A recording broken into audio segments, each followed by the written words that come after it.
నువ్వనుకున్నట్లు నాకు భార్గవికి మధ్య ఎటువంటి అక్రమ సంబంధం లేదు.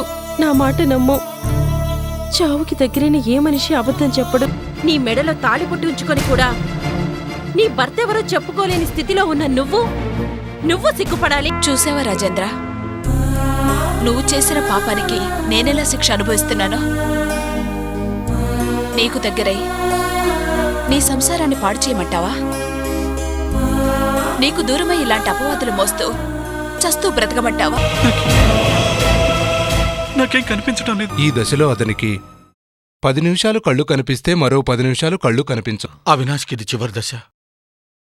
ఇక బతకడం కష్టమని తేల్చి చెప్పేశారు. ఆ అవినాష్ చనిపోతాడని అందరికీ తెలుసు, కానీ ఇంత తొందరగా చస్తాడని ఎప్పుడూ ఊహించలేదు. అవినాష్ గారు చనిపోతే ఏమవుతుందండి?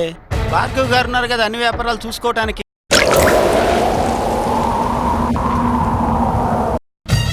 అవినాష్ గారు చస్తున్నాడు, దాంతో మనకేదో శుభం కలిగిపోద్దని నేను సంబరపడిపోతుంటే అపశకున పక్షులా కూస్తున్నావు. ఆ భార్గవ్కి రాజేంద్ర గారి సపోర్ట్ ఉన్నంత మాత్రాన ఏమవుతుంది సార్? మీకు ఆ వైజయంతి గారి సపోర్ట్ ఉంది కదా.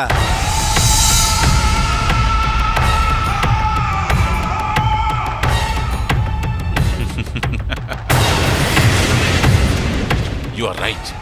ద గ్రేట్ వైజయంతి గారు మనకు అండగా ఉండగా, ఆఫ్టర్ ఆల్ ఆ డ్రైవర్ రాజేంద్ర మనకి ఏ విధంగా పోటీ ఇవ్వగలుగుతాడు? సుందరం, నీకొక విషయం తెలుసా? ఆ వైజయంతి మేడం మన పాలిట కలుపుతారు. మనకు వరాలిచ్చే లక్ష్మీదేవి. లక్ష్మీదేవా? ఏంటి సార్ మీరనేది? అవును సుందరం, వైజయంతి గారు నాకు డీల్ అప్పు చెప్పారు. ఆ డీల్లో కనీసం నాకు 25 కోట్లు మిగులుతాయి. అప్పుడే మరీ అంత సంతోషపడకండి. అన్నీ మనం అనుకున్నట్లు జరగవు. ఒక్కోసారి మనం ఒకటి తలిస్తే ఆ దైవం ఒకటి తలుస్తుంది.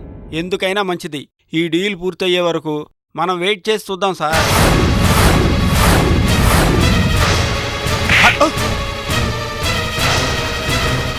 అసలు నీ నోటితో ఎప్పుడైనా శుభం పలికావా? ఎప్పుడు ఇటువంటి అపశకునం మాటలు తప్ప. నీ ముఖం నాకు చూపించొద్దు. ఇంకొక క్షణం నా ఎదురుగా ఉన్నావంటే నేనేం చేస్తానో నాకే తెలియదు. Get out!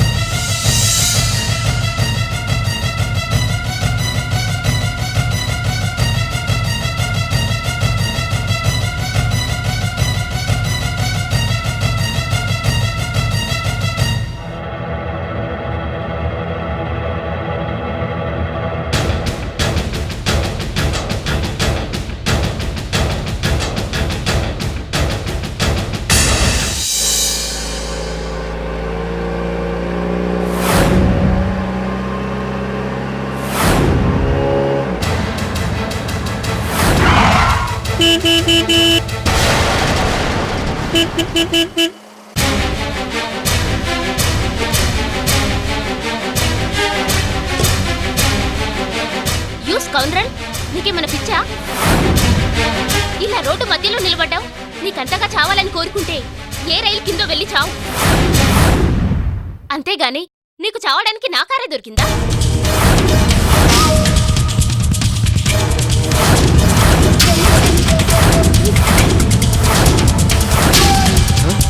ఏంటమ్మా అంత షాక్ అయ్యో?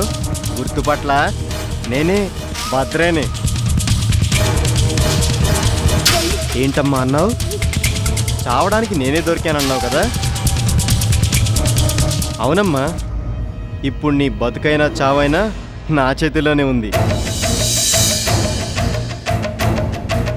ఏంటమ్మా అట్టా సొత్తావు? ఓ, నా కూలింగ్ గ్లాసు నా డ్రెస్సు చూస్తే నీకు కొత్తగా ఉంది కదూ? అవునమ్మా, వాడి పర్సు వీడి పర్సు కొట్టి బతికేవాణ్ణి. ఇప్పుడు మీ పుణ్యమా అని ఏదో 4 రాళ్ళు సంపాదించుకుంటున్నానమ్మా. మరి నాకు కోరికలుంటాయి కదా తల్లి, అందుకే ఈ అవతారం. ఏంటి నీ గోలా?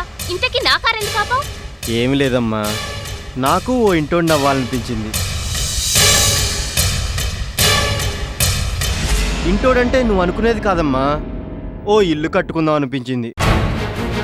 అందుకే ముందుగా ఓ స్థలం కొనుక్కుందాం అనుకున్నాను. మా బస్తీలో చీప్గా 70,000 రూపాయల్లో ఒక స్థలం అమ్ముతున్నారు.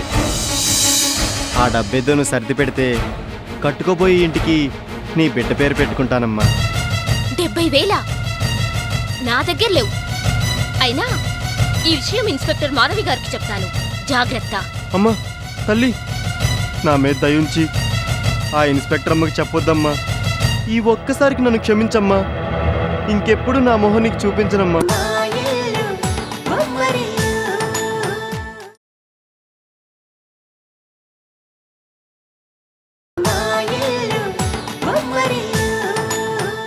అమ్మా తల్లి, నా మీద దయుంచి ఆ ఇన్స్పెక్టర్ అమ్మకి చెప్పొద్దమ్మా. ఈ ఒక్కసారికి నన్ను క్షమించమ్మా. ఇంకెప్పుడు నా మొహం నీకు చూపించనమ్మా.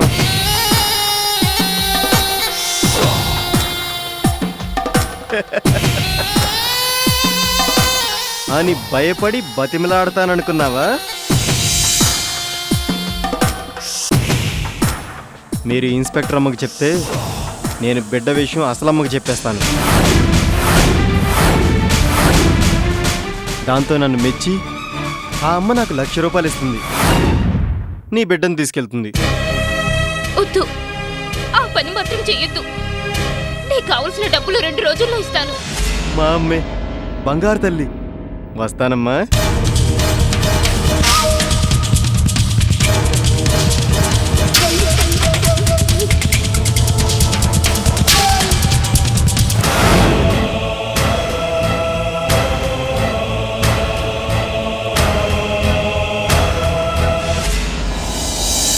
ఈ రోజుల్లో వ్యాపారం చేయటం అంత తేలికైన పని కాదు. మనం ఇన్వెస్ట్ చేసే ప్రతి పైసా ఎంతో జాగ్రత్తగా ఆలోచించి ఇన్వెస్ట్ చేయాల్సిన అవసరం ఎంతైనా ఉంది. అవును మేడం, మీరు అన్నది నిజమే.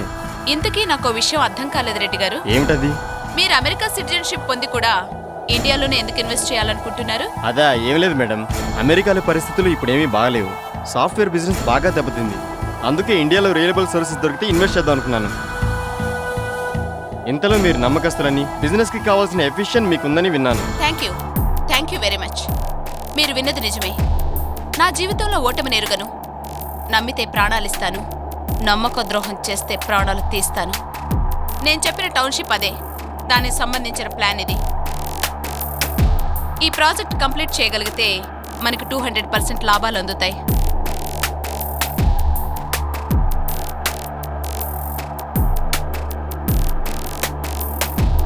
మేడం,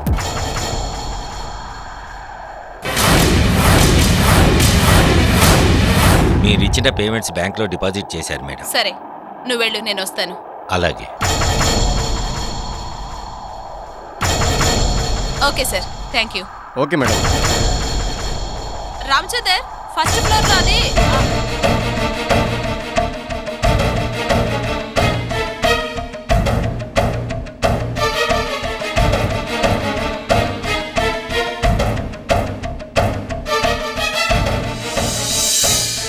మీరు ఇండస్ట్రియలిస్ట్ రాజేంద్ర గారు కదూ?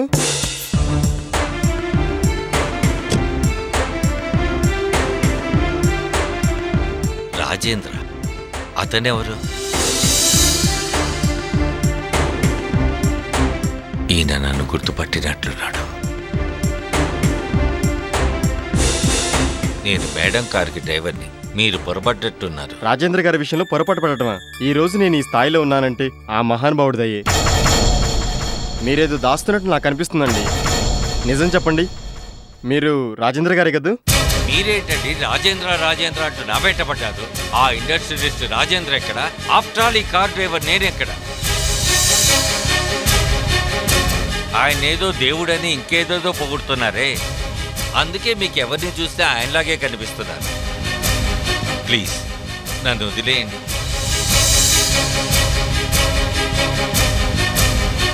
నేను రాజేంద్రుడు కాదని చెప్పానుగా.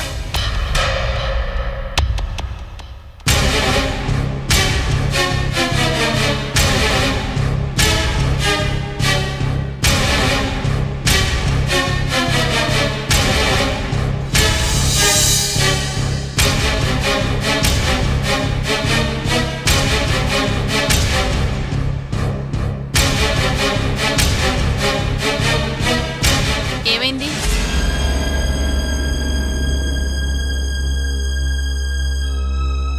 ఏం లేదు మేడం, ఆయనకెవరో ఇండస్ట్రియలిస్ట్ రాజేంద్ర గారు పరిచయమట.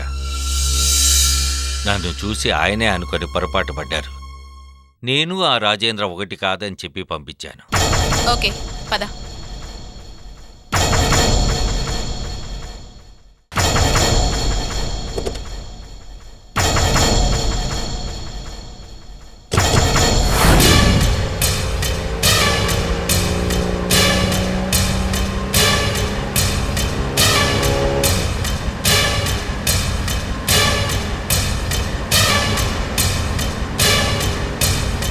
నీకు పాపులారిటీ బాగానే ఉందే.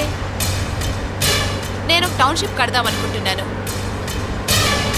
ఇండియాలోనే ఎక్కడా లేని విధంగా అన్ని మోడర్న్ ఫెసిలిటీస్తో ఆ టౌన్షిప్ కట్టాలని నేను అనుకుంటున్నాను. నేను ఇన్ని మాట్లాడుతుంటే ఉలుకు పలుకు లేకుండా నీ పాటికి నువ్వు కారు నడుపుతున్నావు. నీకు మాట్లాడాలనిపించటం లేదా?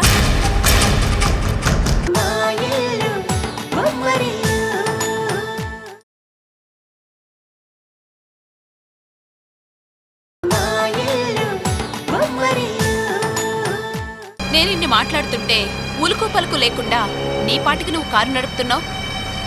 నీకు మాట్లాడాలనిపించటం లేదా? ఇవి కార్ డ్రైవర్తో మాట్లాడే విషయాలు కావనుకుంటాను. మరెవరితో మాట్లాడే విషయాలు? మిమ్మల్ని కట్టుకున్న భర్తతో.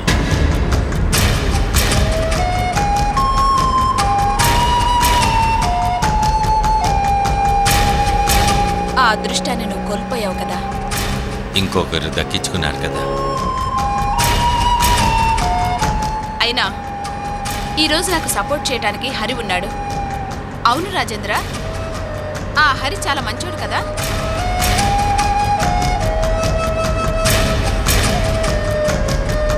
కొన్ని విషయాలు అనుభవపూర్వకంగా తెలుస్తుంటాయి మేడం. మేడం, ఈ పిలుపు చాలా బాగుంది. నిన్ను విజ్జు అని పిలిచే అదృష్టాన్ని పోగొట్టుకున్నాను. రాజేంద్ర, విజ్జు అని పిలవద్దని నీకు చాలాసార్లు చెప్పాను. నువ్వు నన్ను ఆ పేరుతో పిలిస్తే నాకు పాములు చెరులు పాకినట్టుగా ఉంటుంది. అయినా జీవితంలో ఆస్తులు అంతస్తులు అన్నీ కోల్పోయావు. ట్యాక్సీ డ్రైవర్ స్థాయికి దిగజారా. చివరికి ఈరోజు నా దగ్గరే డ్రైవర్గా పనిచేయాల్సిన దుస్థితి కొని తెచ్చుకున్నావు. అయినా నీకు పొగరు మాత్రం తగ్గలేదు. ఆత్మాభిమానానికి పొగరికి తేడా తెలియని వాళ్ళకి అన్నీ పొగర్లాగే కనిపిస్తాయి.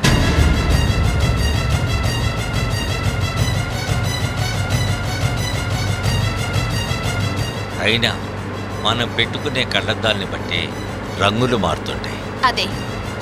అదే మాటకారితనం, అదే సెన్స్ ఆఫ్ హ్యూమర్, ఆనాటి చిలిపితనం. ఇవే ఆనాడు ఈనాడు నిన్ను నేను ఇష్టపడేలా చేసినవి.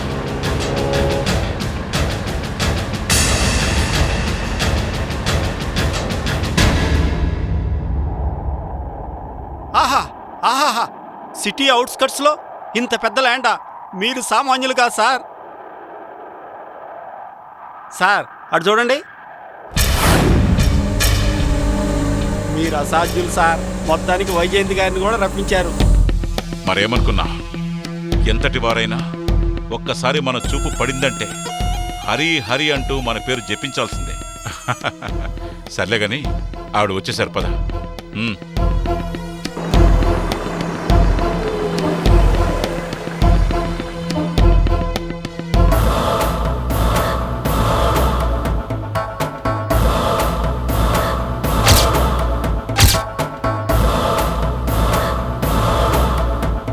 Good morning madam.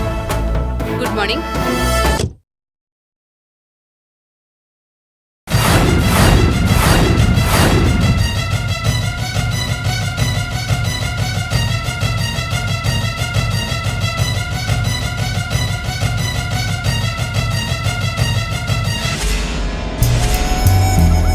రండి మేడం. ఇదే నేను మీకు చెప్పిన ల్యాండ్. ఈ ల్యాండ్ ఎంత బ్రతిమలాడినా కలిసొచ్చిన ల్యాండు నేను అమ్మను అంటూ ఆ ఓనర్ పెద్ద గొడవ పెట్టేశాడు. అబ్బే, నేను ఊరుకుంటానా? వాడిని తికమక పెట్టేసి మొత్తానికి ఒప్పుకునేలా చేసేశాను.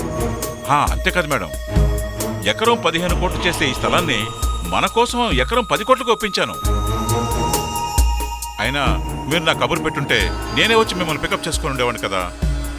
పెళ్లికి వస్తూ వస్తూ పిల్లిని చంకన పెట్టుకొచ్చినట్టు మీ డ్రైవర్ని ఎందుకు వెంట పెట్టుకొచ్చారో నాకు అర్థం కావడం లేదు.